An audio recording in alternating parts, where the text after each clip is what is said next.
Alright. So just a couple of things on kind of the Positive Action Children's Fund grant. This is a maximum of 400,000 over 3 years.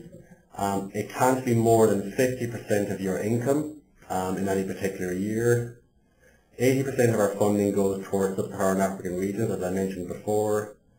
85% of any award made should be spent in the country in which it was originally proposed for. Up to 15% can be spent on overheads, and any budget submitted should be in local currency and in GBPs.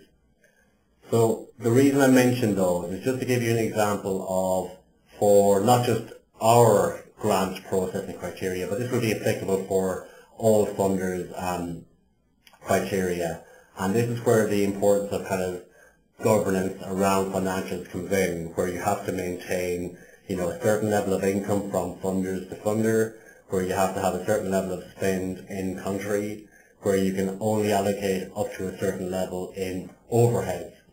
So all of these reasons kind of, I hope, display to you why it's important to have good financial practice and processes so you can record all of this and show all of this if ever needed.